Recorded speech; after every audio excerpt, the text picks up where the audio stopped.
แต่วันที่แฟนลาไปมีคนใหม่ผิดเรื่องยังบ่หูสิ่งที่หูคือเจ้าหมดใจกินอ้ายไปตัดสายสัมพันธ์เป็นแฟนกัน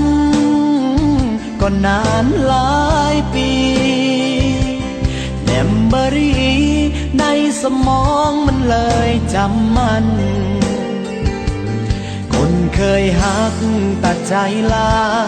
ฝากน้ำตาพร้อมกับความหลังคนอีหยัง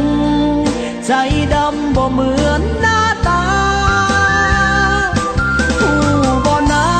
ว่ามีคนคิดฮอดเจ้าหลายยันสิตายย้อนความคิดถึงใบหน้าเศษเส้นผมยังติดหมอนอายถนอมมันทุกเวลาบอกตัวเองว่าวันหนึ่งเจ้าจะหวนมาหาคนที่พอมีความหวังจึงรอคอยอ้อมแขนน้อยๆยังคอยเจ้ามาให้ก่อนหากความหักบ่โสภาจงกลับมาหาที่จอดอายจะเอาความคิดฮอดจอดใจให้นาผู้บ่นาว่ามีคนคิดฮอดเจ้าหลายยันสิตา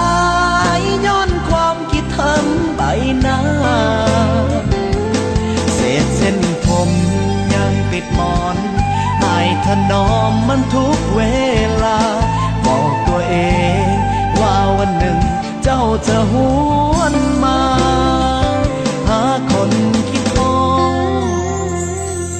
มีความหวังจึงรอคอยอ้อมแขนน้อยๆยังคอยเจ้ามาให้ก่อนหากความหักบ่โสภาจงกลับมาหาที่จอดอายจะเอาความคิดฮอดจอดใจให้นาหากความหักบ่โสภาจงกลับมาหาที่จอดอายจะเอาความคิดฮอดจอดใจให้นา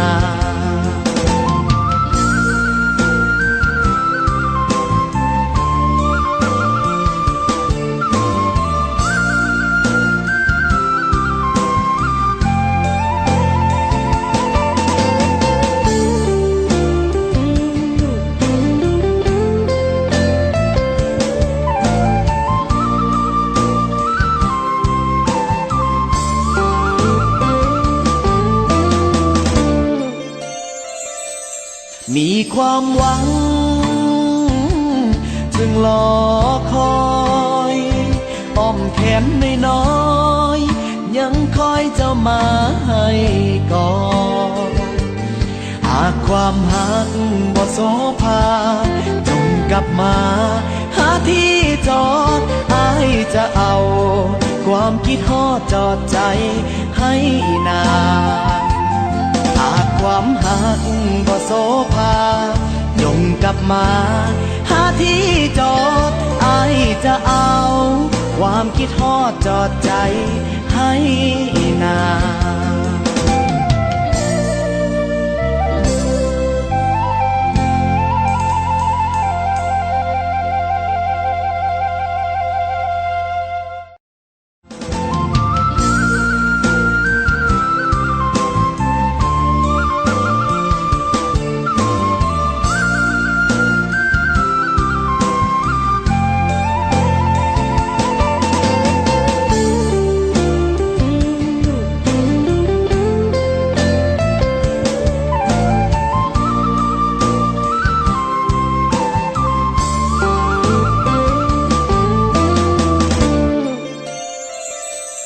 มีความหวัง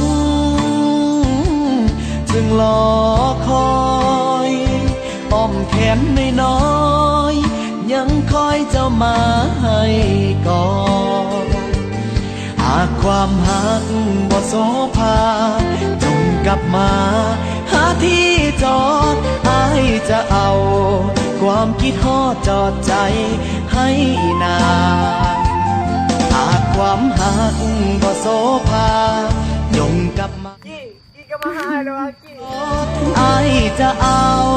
ความคิดฮอดจอดใจให้นาน